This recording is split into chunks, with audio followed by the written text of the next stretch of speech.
Yo, bros and sisters, here's your bro Manny and your bro Stitch, and today you are watching Many Problems. Alright, so today I'm gonna, just like you saw in the title, no, it's not a clickbait, I'm actually gonna talk about this. And it's not gonna be the usual, like when people say all the things you guys have already heard like 1,000 times, saying things such as, like all of the attention things, or like the tiredness, like the impulsivity, like the lack of attention, all of these things that are usually what is talked about when the subject is ADHD. I'm gonna talk about something that I haven't really heard anyone talking about it before, but it's super it's a major aspect of the whole process of getting like a formal ADHD diagnosis, which is the cost. All right, and this can vary a lot by country, and my situation is like kind of unusual because my process was like going back and forth between two countries, Brazil and Sweden, that are already like very different from each other.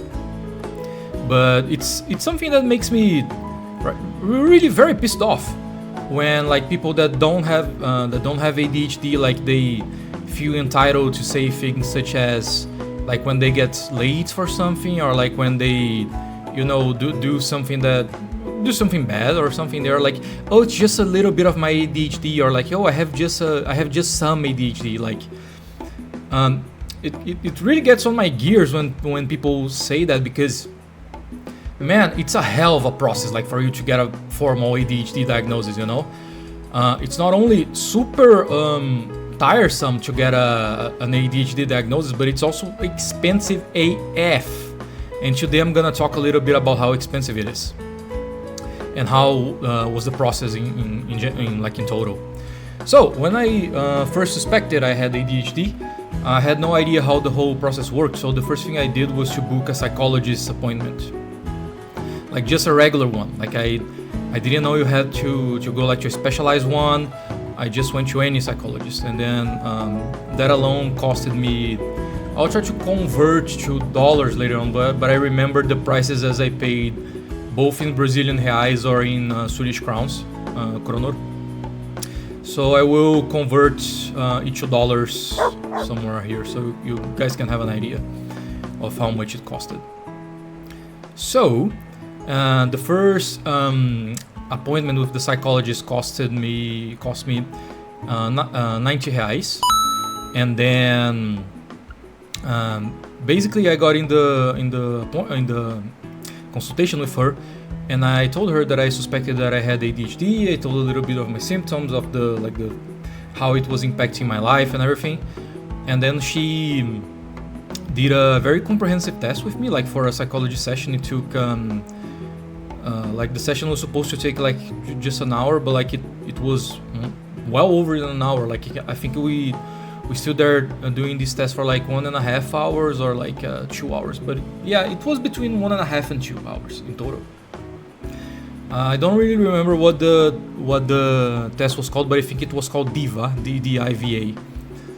And then this psychologist, she told me that she didn't have like the specialization required to diagnose ADHD in people, because in Brazil it seems you need to be a neuropsychologist to do that. It's like a specialization you need to do after university, like to be able to do. But that she could refer me to a psychologist who could do that. And I was in Sweden back then, so she referred me to a psychologist not only had the required specialization to do it, but she also had a specialization on how to do it online, because I think they have like to do like some adaptations on the regular process, like to be able to diagnose people online.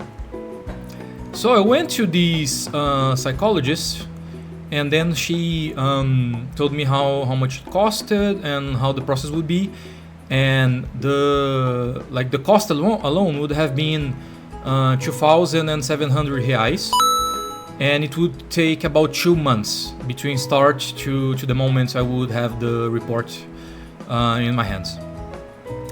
And I was like, oh, okay, let's do it. All right. And then I did the whole process. It took about 2 months as expected. And I paid the money. And then, a little bit of context. I was going through a very stressful period in my life when I was doing this evaluation. And I was having like really, really bad anxiety crisis. And also, I had a lot of untreated trauma, including like a lot of trauma I didn't remember. So like I didn't tell these psychologists back then. I think this was in 2022. A lot of really important information that would have affected the evaluation because I just didn't remember, because it was like trauma that I have blocked. All right. And yeah, I was also like in a super stressful period because I wasn't being able to work due to ADHD and like other complications. And I was super stressed because I was on a work visa here in Sweden. Now I am a citizen, thank God, but back then I was just a worker on a temporary visa, and if I lost my job I would lose the visa as well, and then I would have to go back, and I was super stressed because of it. So when I got the report back, she didn't conclude ADHD. She said I had symptoms that are compatible with ADHD, but back then she thought that a generalized anxiety disorder would be a better explanation for my case. She didn't rule out ADHD, but she thought that I think it's called differential diagnosis, because like a lot of mental health conditions can have symptoms that are very, very much alike between each other, like ADHD and anxiety, depression, like OCD and other stuff. They all have a lot of symptoms in common. So I need to distinguish between them. And it was a bummer because like if I had a ADHD diagnosis from the beginning, I not only would have had to spend a lot less of time, money, and effort, but also people at work would have taken me seriously, because ADHD is a disability here in Sweden, and disabilities are, employers are required by law even to take disabilities and serious conditions in consideration when taking decisions such as laying someone off, or they also need to provide reasonable accommodations, that sort of thing. So it would have benefited me like to get an ADHD diagnosis from the beginning. And also it would have been really good for my own mental health and like self-esteem back then, because a lot of my trauma when I was a kid was because, like, for example, I used to get beaten by my dad a lot due to like forgetting things, or like getting late to stuff, or like not doing homework, or like not being able to focus on homework, or like like ADHD things pretty much. And that was a lot of internalized trauma. I have other traumas even worse than these ones, like for example true sexual abuse traumas that I had as well.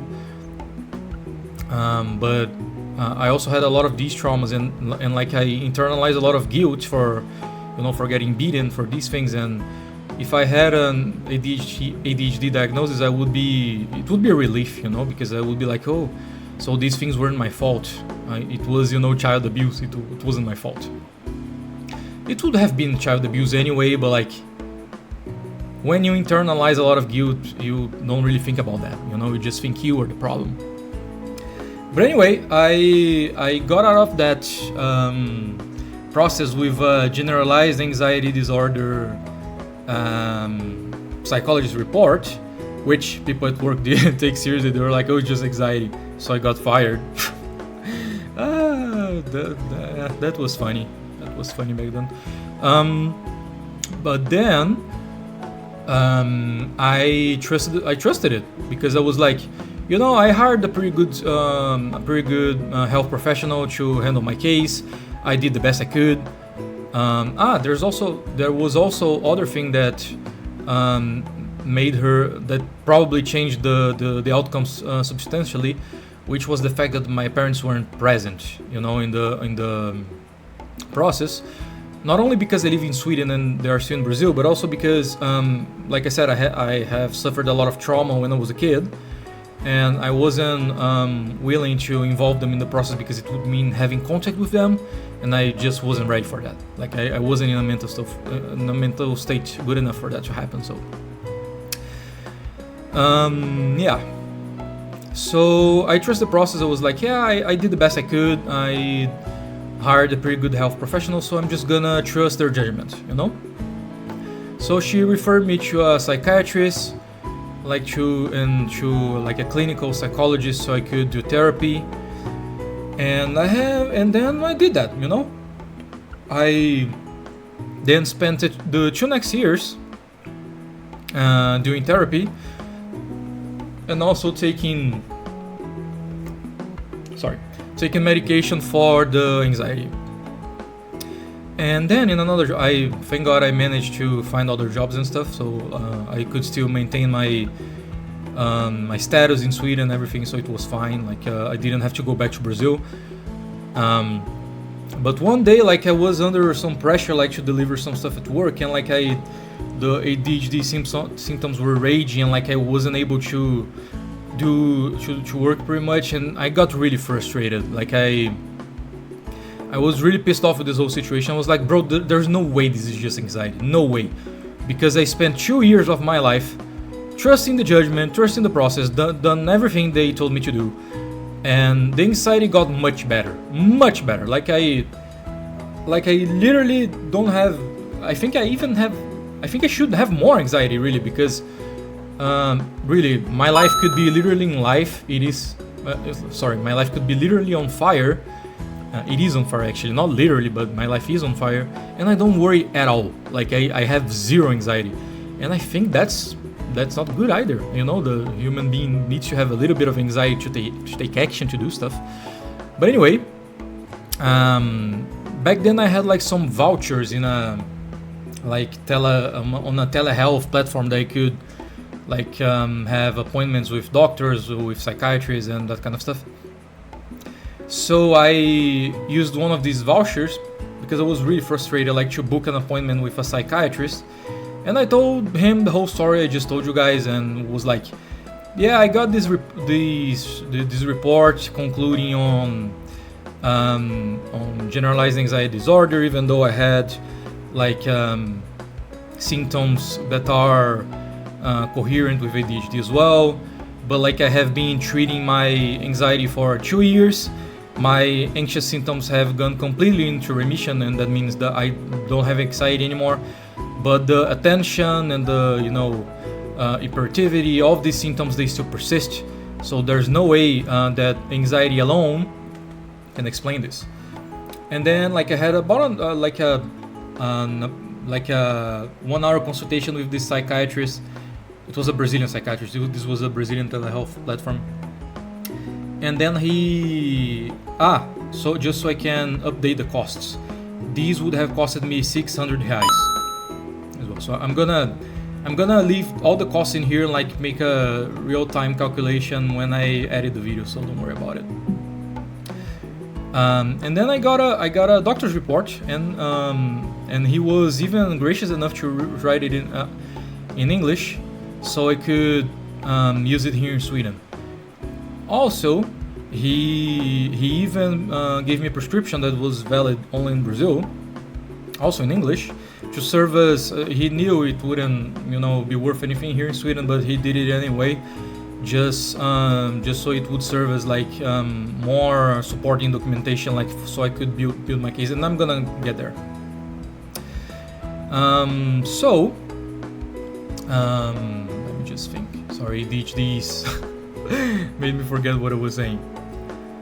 So yeah, I got the psychiatrist's report and the prescription. Yeah. All right. So, and the thing is, I still wasn't believing. It sounded too good to be true. I was like, wow, I spent so much money and so much time on a very comprehensive evaluation from these psychologists, and then in just a 1 hour appointment with a psychologist that costed substantially less, I got the diagnosis I was longing for. And I was like, no, this is too good to be true. He is wrong. You don't have ADHD. You're just a failure. You're a piece of shit. You know, that kind of depressive thoughts, you know. And also like the side, but one of the things that made me like have that little voice in the back of my head telling me, you know, there's more to this story. You shouldn't, you know, just disbelieve, like not believe in everything right away. Is because the psychiatrist was actually very cautious. He was like, you know, I'm usually not comfortable in giving such a serious diagnosis, ADHD, to people in an appointment only, without like a comprehensive neuropsychological evaluation like you did before. But based on everything you told me, and based on the symptoms, and like in the way you behave during the consultation and everything, I feel like I have enough evidence and I am comfortable enough to give you a doctor's report, doctor's report, a psychiatrist's report stating you have ADHD and giving you a prescription. So I was like, man, that guy sounded pretty sure. Like it didn't seem like he was selling me like a diagnosis or like he was just trying to be nice. No, it sounded legit, you know. But I still didn't believe it. Then a couple months later, I went to Amsterdam to meet a friend, and in there, this friend said she also had ADHD, and she takes the same meds as I do. Before I go on with the story, one reason why doctors are hesitant to be so willy-nilly when diagnosing ADHD is because it's pretty serious. Like a lot of people don't take it as seriously as it should be taken, because like here in Sweden, for example, ADHD is considered a disability, so you can have like, you know, government benefits from having it. I'm not sure how it is in the US or how. I know for a fact it isn't in Brazil still, but there is like a we call it a project of law. It's like a bill that is, you know, going through the process in the Congress, like to get approved or not, that tries to classify ADHD as a disability in Brazil, same as it is in Sweden. I suspect it is in the US as well, but I'm not sure. And also, not only it entitles you to some benefits, but also the medicine. One of the medicines you take to treat ADHD is an amphetamine. It's literally an amphetamine. It's called lisdexamfetamine. It's called Vyvanse in the US, I think. Elvanse in Sweden, Vivance in Brazil, and also in the US, I think they have like a version that has a faster effect that is called Adderall, if I'm not mistaken. Adderall is even banned in Brazil, just so you guys know. I think it is here in Sweden as well. We don't have Adderall here. But then I went to Amsterdam to meet this friend, and then we started talking, and she told me she has ADHD and she takes the same meds as I do, and I was like, bro, you know, like I have a like a doctor's report saying I have the same ADHD as you have. I have a doctor's prescription saying I should take the same medicine as you do, but like I didn't really take it seriously because and then I told the whole story. Like I thought it was too good to be true, yada yada, and it would be like a lot of effort, like to get diagnosed formally here in Sweden. So I told her like if she could give me one of her meds, because I mean it would be a win-win situation. Like if I took it and I realized that I do have ADHD, then it would be life-changing. Like it would solve a problem that has been the bane of my existence for my almost 30 years at this point. And all of those benefits, like the, you know, lifting of that guilt that I felt ever since I was a kid, you know, for forgetting things, being late, losing things, you know, that kind of stuff that I got so beaten up when I was a kid for. That would also, you know, I would get some freedom from those thoughts, you know, from these guilt thoughts. And if I realized that I didn't have ADHD, I even told her like, oh, we're going to a party, so it's either gonna be like really, really good for my health and it's gonna be life changing, or in the worst case, like I'm gonna have like the abuse effect of Vyvanse, which is, you know, getting hyped and then we're gonna have a lot of fun in the party, and then like I will never get close to this medication again. And when I took it and it started to kick in, bro, like I felt like I fell apart. Like I started crying like a baby, because I felt my mind quiet for the first time. Like all the noise went away, and you know, I just felt alive. I didn't feel like a zombie anymore. It was crazy. And then it was also pretty crazy because it's a really hardcore stimulant, you know, like people who take it like recreationally, like in an abuse form, they usually do so like to feel effects similar to cocaine, if I'm not mistaken. I'm not saying that Vyvanse or Adderall is cocaine. No, I'm not saying that. I'm saying it's a strong stimulant and that people abuse it to have effects similar to cocaine, but it's not the same. All right. At least I don't think it is. But I'm not a doctor, not a chemist, I'm not a pharmacist, so don't trust 100% what I say. Do your own research. Then like it's really funny because even though it's a really strong stimulant, because of the calmness that I started feeling for the first time in my life, all the silence and everything, I felt really sleepy. I didn't even want to go to the party anymore. I even told my friends, I was like, bros, you know, just go to the party, you two guys, and like have fun. I don't want to go anymore. Just want to, you know, sleep and reflect about life and everything. But they dragged me to the party anyways, and I couldn't even enjoy it because I was just, you know, having like a really deep moment of reflection the whole night. And then I realized, like, oh yeah, the first thing I do when I go back to Sweden is that I need to do something about it, bro. Like, I'm pretty sure I have ADHD now. And then the first thing I did was literally the first thing I did when I get back. I didn't even wait to do it when I got home. I did that in the airport, right after I had landed. So I got my phone and I went to that platform, the telehealth platform that I had some vouchers on, and I had another appointment with another psychiatrist. This one was cheaper because this one, like they charge extra, like to give you written doctor's reports. So it was like a cheaper session because it was just an appointment, like a regular appointment. And I told her, yeah, I initially did like a neuropsychological evaluation. It was concluded as GAD, generalized anxiety disorder, not ADHD. But then I talked to a psychiatrist, he gave me the ADHD diagnosis, and then I went to Amsterdam, I tried the medicine, I told her the whole story. And I asked, do you think like my symptoms and like the way I reacted to the medicine should be similar to a neurotypical person who takes and abuses the substance, or do you think I reacted like a neuroatypical person who has ADHD and took the medicine to treat themselves? And she was like, bro, I'm pretty sure you have ADHD. I'm pretty sure. Like, based on everything you told me, I'm pretty sure. So then at this point I had even more concrete evidence that I should do effort, like to get to get a formal diagnosis and treatment here in Sweden, because at this point I had two different psychiatrists confirming that I had ADHD, and one written doctor's report telling that. So immediately, like when I got home on the next day, I started looking for private clinics to try to get a formal diagnosis here.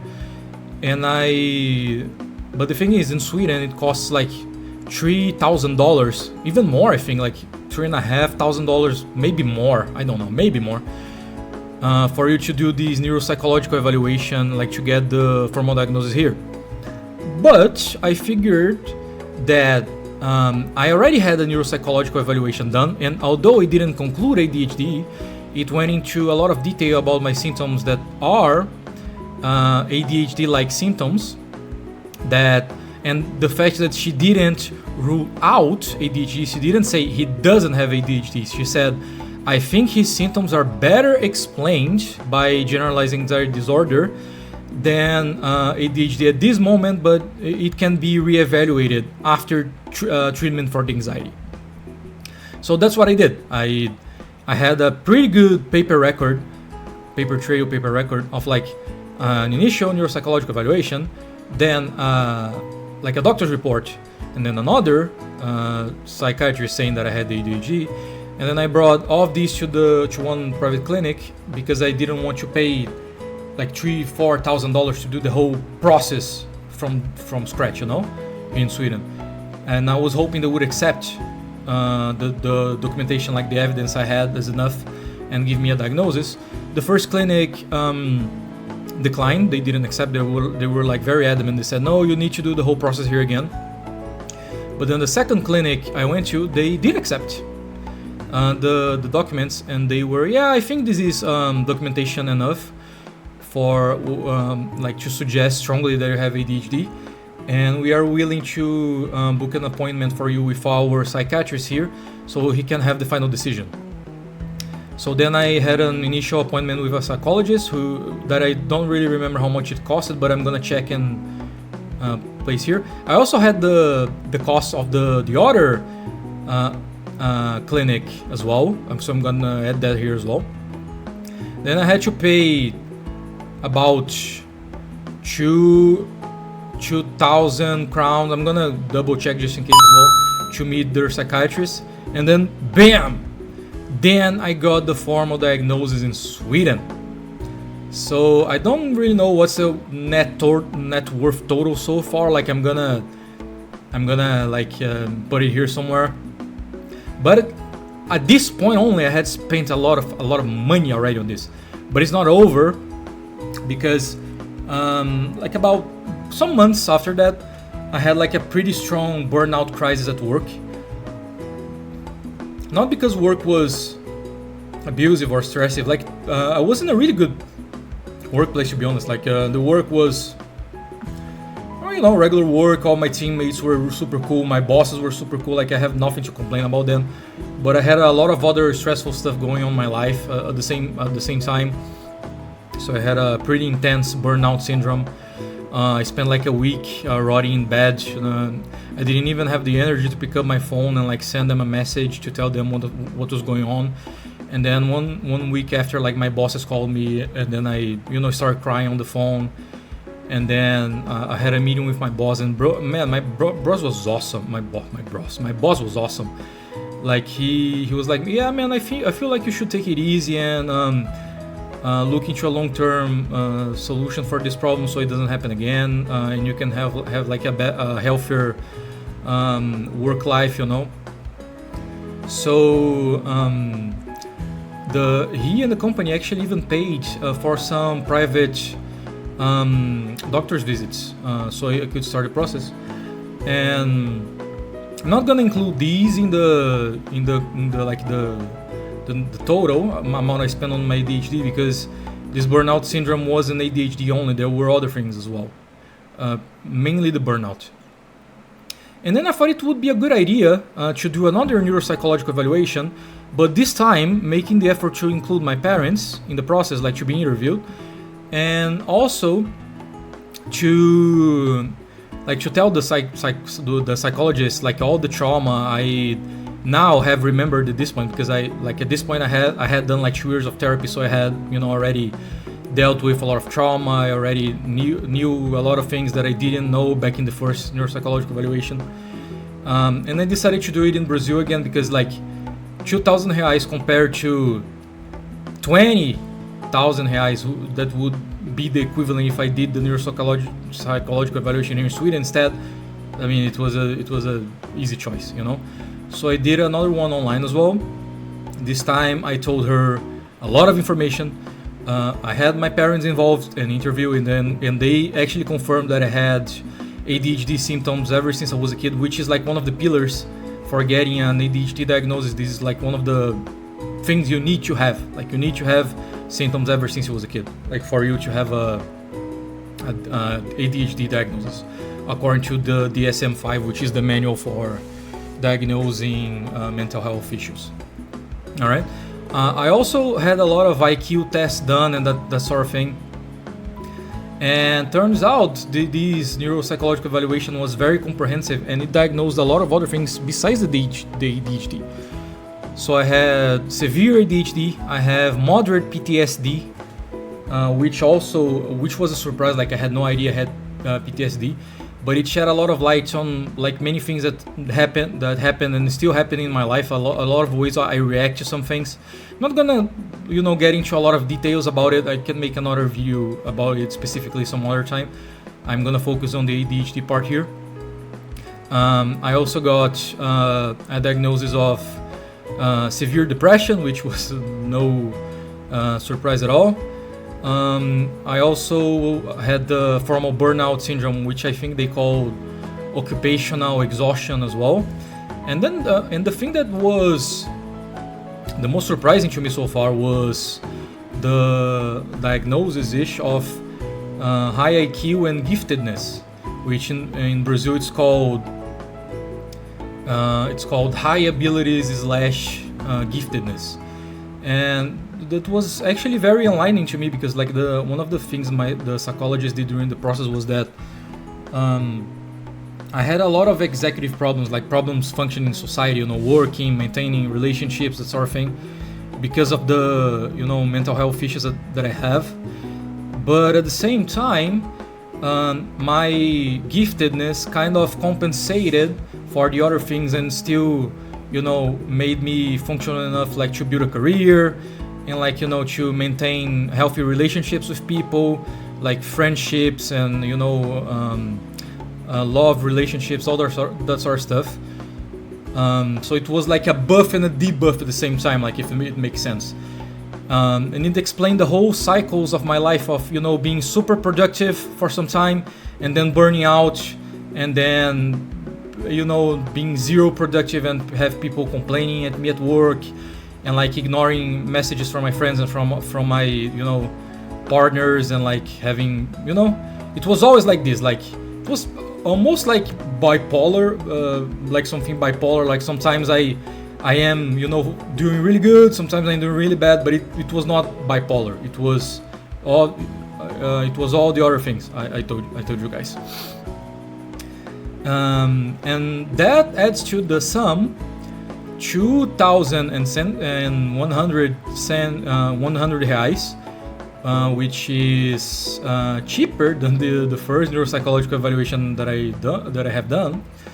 And on top of that, I paid the extra 300 reais because about $60, $50. Because I asked the psychologist like to take some extra time and translate the most important parts of the report so I could use it here in Sweden for treatment. So yeah, ADHD is a really expensive business, and I get really pissed off when people who never had an evaluation done, they use ADHD as an excuse for trivial things like, oh, I got late, oh, it's just my ADHD, oh, I have a little bit of ADHD. It really pisses me off. And also, what else was I gonna say?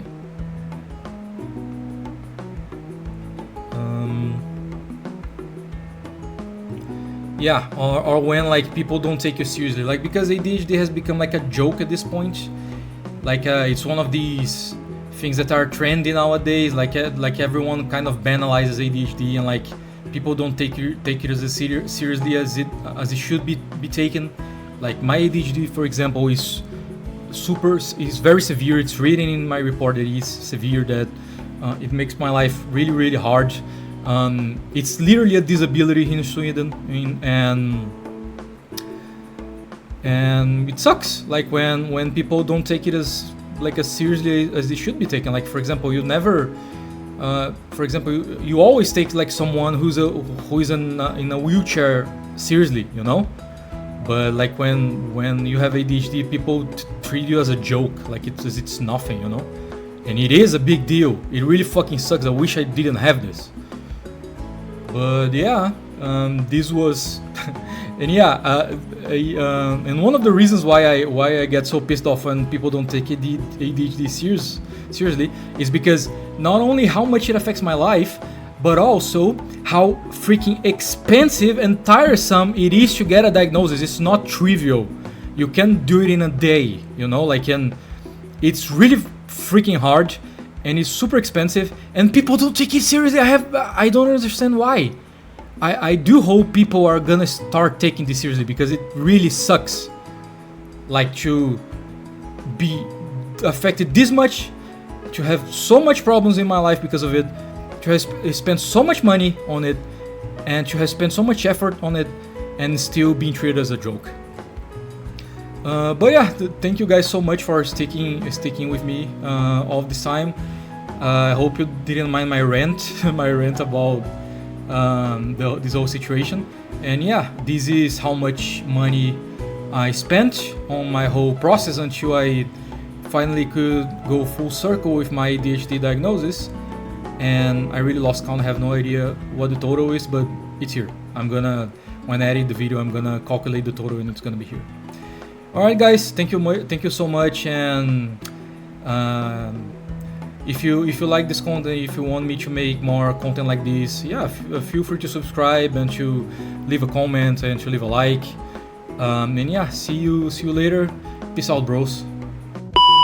Another thing, just for the sake of curiosity, here's my second psychologist report. It's a 114 pages long report, so it's like very thick, right? It's very thick, and it's a big deal, man. This is no joke. Like, this is not playing around. Like, just take a look at this. This is really serious stuff.